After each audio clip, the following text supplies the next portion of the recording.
Excuse me, guys. You may hear the doorbell ring and you may hear like a big amount of fuss. If anything, I'll just pause the video. But I want to say something to you guys. It's very important to not willingly allow yourself to be somebody or a bunch of people's scapegoat. Okay, like you really have to make sure that you are not consistently, enabling the patterns of the past, enabling the patterns of your childhood, enabling the patterns of insecurities, enabling the patterns of not being sure. Like you have to make sure you're not enabling these types of behaviors. And oftentimes you may not even know when you're doing it. You may not even know when you're doing it. And the point of making this video is, I already understand this because God has already spoken to me about it, and he has already went into details about it when it came to me and told me what I need to do. But the conversation that God and I had, I thought it was personally just between me and him, right? And for some reason, the conversation has been nudging my spirit for the last 5 days. And today it's nudging a lot. It was nudging me a lot. And I'm like, I don't even want to make a video. I was making a video today. And I kept saying, God, are you sure I should post this? Maybe I should make a video today. And every time I sat down and tried to be comfortable, it was like God was pushing me to put the video out because there's someone out there that's doing this to themselves. Okay? They're doing this. And what you don't understand is the more you enable this type of behavior, the worse it gets. And what I mean, as in don't willingly be someone's scapegoat, is do not allow people to gaslight you, manipulate your emotions, try to manipulate your thoughts when you know deep down that you were mistreated. When you know that you were mistreated and you start to gaslight yourself, or you actually accept being a scapegoat for someone, even though you know in your heart that they were wrong for what they did to you, for what they said to you, for how they treated you, but you start making excuses for them in your mind, or you start saying, you know what, it wasn't that bad. They probably weren't throwing shade at me. Maybe I was misunderstanding. You know what, maybe I did deserve that. You know what, God, they were young at the time. They weren't old enough at the time. They weren't mature enough yet, God. Making these types of excuses, what will end up happening is that you're not going to be able to forgive the person wholeheartedly or to forgive the people wholeheartedly. You know why? Because you're going to forever rewind that scenario, that situation, and you're going to forever keep thinking to yourself, what did I do?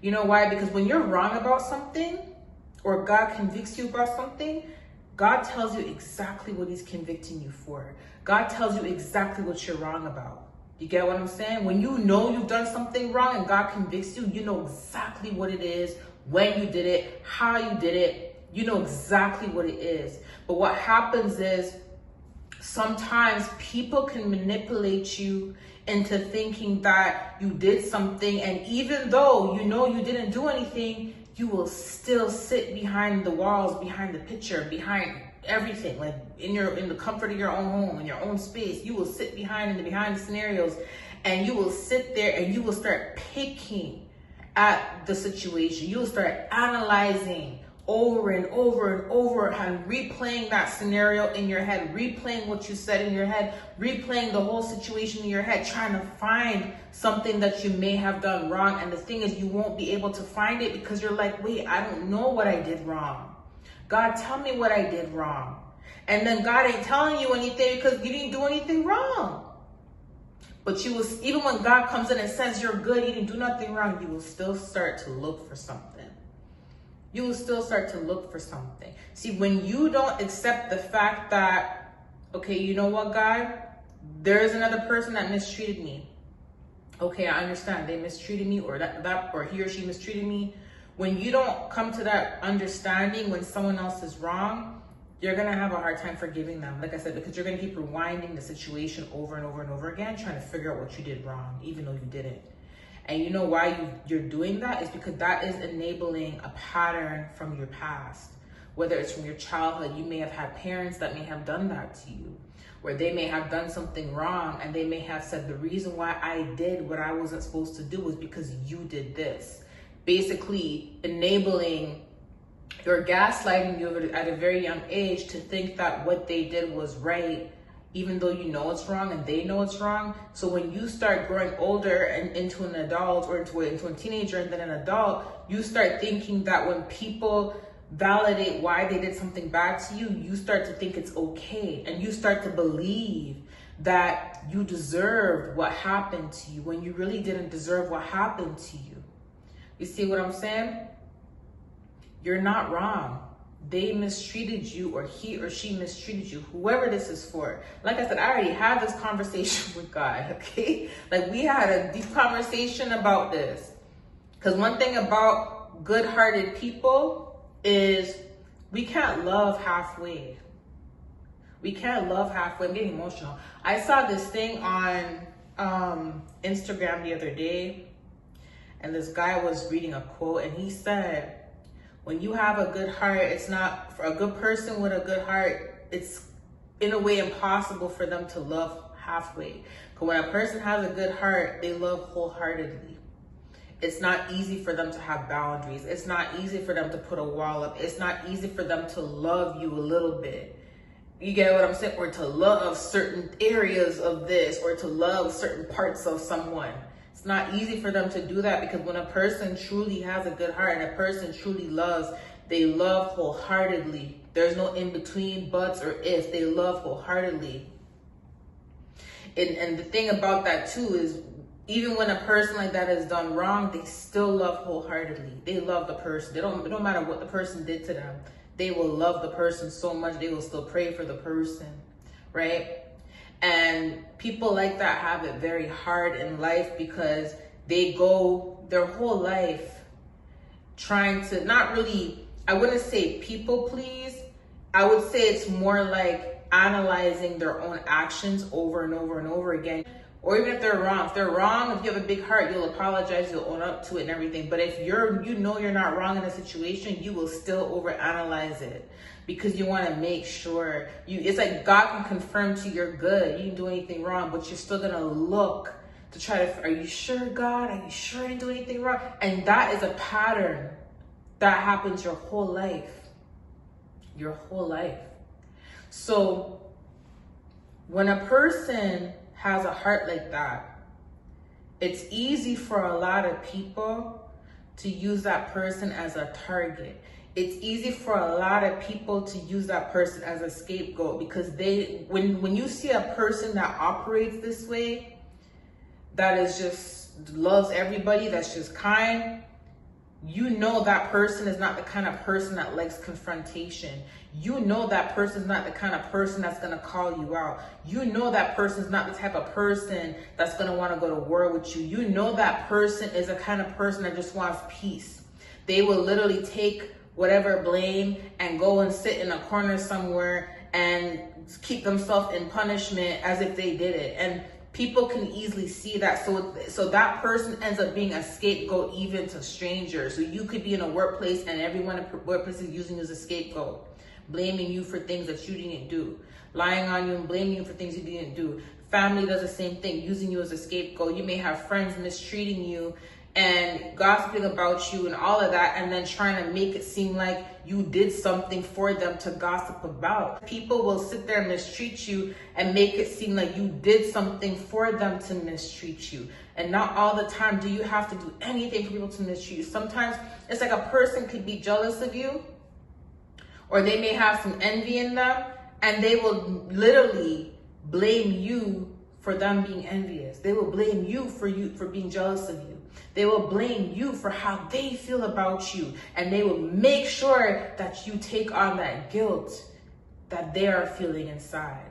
They will make sure that you sit there and think you did something wrong when they're the one who's envying you. A person can abuse you and make you think that you did something wrong for them to abuse you, when in all actual reality, like I said in the other video, it's your heart. Sometimes when you have a good heart, it's like you shine a mirror on people. And people start to see a reflection of themselves when you're around. And they realize that they need to work on their heart. And oftentimes, that's why people mistreat you. It's like, you have to remember something too. Look at Christ. We're not perfect like Christ, but look at Christ. Look how much things that Christ did for people. You get what I'm saying? And it's like, no matter what, people envied his heart. They envied his heart. It's not just because he was able to cast out demons, he was able to heal people. Yeah, that's a part of it. But a lot of people envied his heart. You get what I'm saying? There's people that looked at Christ and said, I wish I could be like that. I wish I had a heart like that.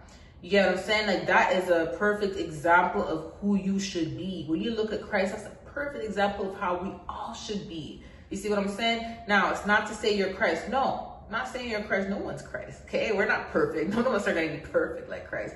But when you try to, you know, please God and you try to keep your heart in the right place, okay? It's like you are very cautious of things you say, the things you do. You analyze everything. Actually, you overanalyze everything when you have a good heart and when you're trying to be like Christ. You overanalyze everything, and that's something that, you know, it could be good, but sometimes it can be bad. You get what I'm saying? And when you overanalyze things, it's like you're always trying to make sure that when you do things, it's out of good intentions. This is why you overanalyze. This is gonna, like I said, this is gonna resonate with a lot of people who have been mistreated growing up, who have been treated like a black sheep or treated like a scapegoat, because the types of traumas that you guys endure, it literally led you to overanalyze every situation getting older, because you want to make sure that you're really not the problem.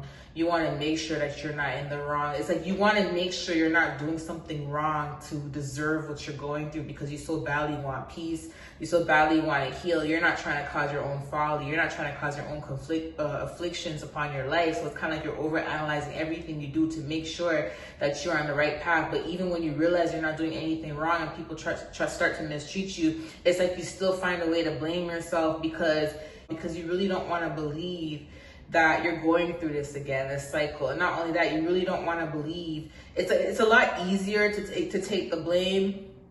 It's a lot easier to take the blame because you know in your heart that it's something that you can eventually work on if it is you. Do you get what I'm saying? You know in your heart that it's something you would repent for or you would apologize for. You know that you will actually reap the consequences of whatever it is, and you will do it gladly because you so badly just want to make sure that you're bringing peace in your life. So it's a lot easier for you to believe it, but that's being a scapegoat.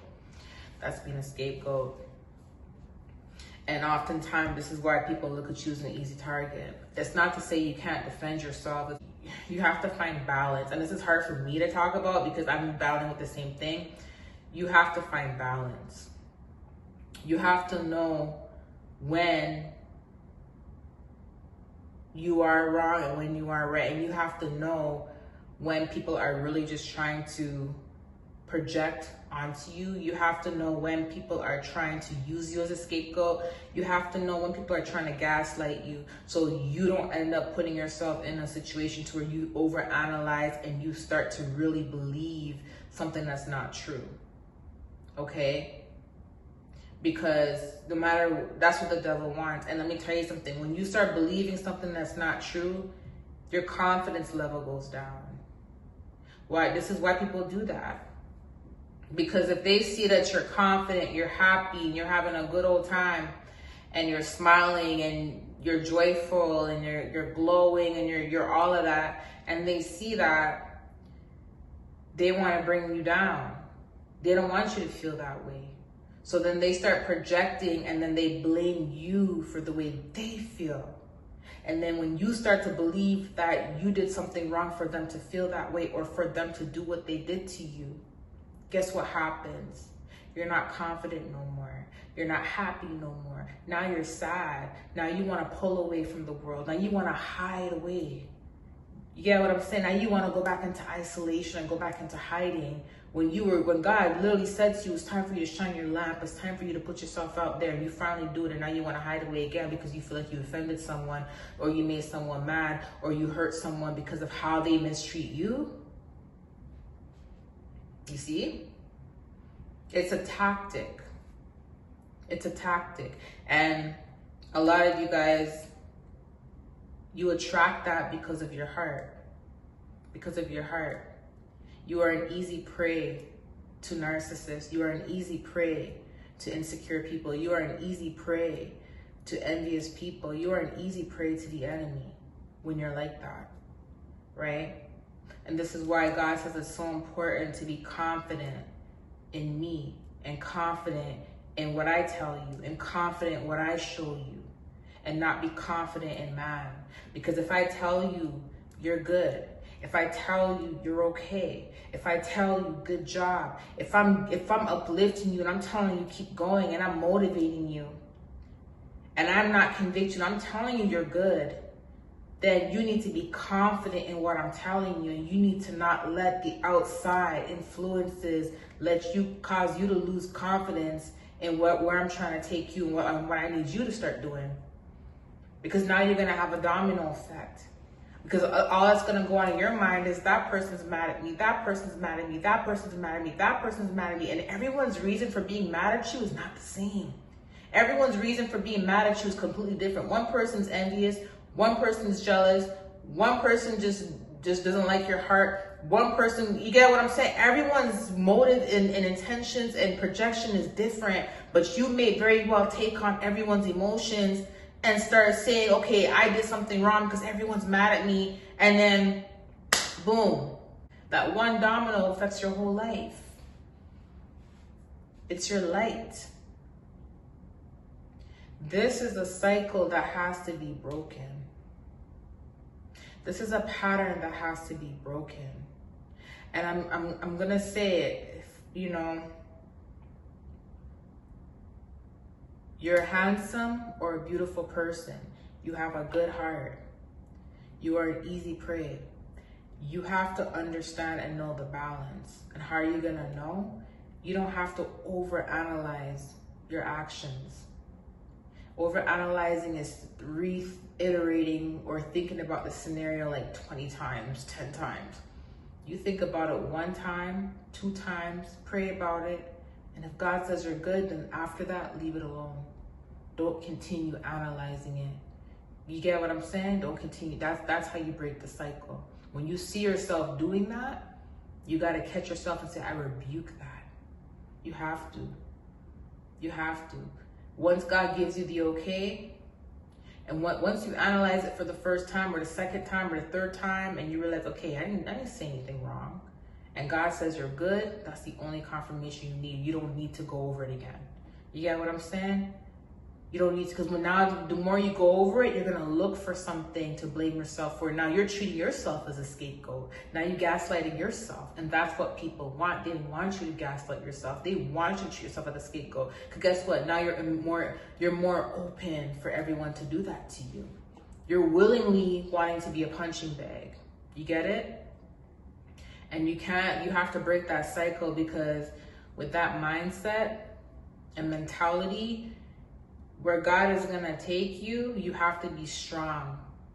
Because where God's going to take you, if you have this mindset of overanalyzing, you're going to end up being a people pleaser. Not only that, but you're going to be an easy prey. It's going to be a lot harder for you to maintain, and not only maintain, but to be comfortable in the position that God's going to put you in, because you have to be mentally, emotionally, spiritually strong. You get what I'm saying? So whoever this is for, you were mistreated. You were mistreated. Okay? It's not the other way around. You were mistreated, and that was not okay. And you need to stop finding excuses and trying to make what happened to you be okay, because it wasn't okay, and it's fine. But once you start accepting that, you'll learn to forgive and move forward. If someone does you wrong and God tells you they did you wrong and you know they did you wrong, you just have to forgive them and let the situation go and move forward, okay? There's no need in overanalyzing the situation to try to figure out what you did for them to treat you that way, because now you doing that, you're making an excuse for why they did what they did to you. And it's going to be a lot harder for you to forgive the situation if you now are using yourself as a scapegoat to cover why they did what they did. You see what I'm saying? Because now you're gonna forever be feeling bad for something that you didn't even do. You're gonna be feeling guilty over the way they treated you. It's not gonna be easy to forgive when you do that. You see what I'm saying? If you were wrong, trust me, God will tell you exactly what you did, how you did it, when you did it, and you will know because of the motives. You know when you do something wrong and you know you did something wrong, and you're like, I can't sleep, I gotta go on my knees and repent and forget and ask God to forgive me. You know you did something wrong or you said something wrong. But when you are going days, weeks trying to figure out what it is, months trying to figure out what it is, you were mistreated. And you're looking for a reason to cover up why they did it. I love you guys. I hope this helps someone. I love you guys. I'll talk to you soon. Bye. I want to make another video, but I gotta wait for God to give me more messages. Like, I know he gave me some more, but like, I don't know. I'm waiting for confirmation, you know? Love you guys. Bye.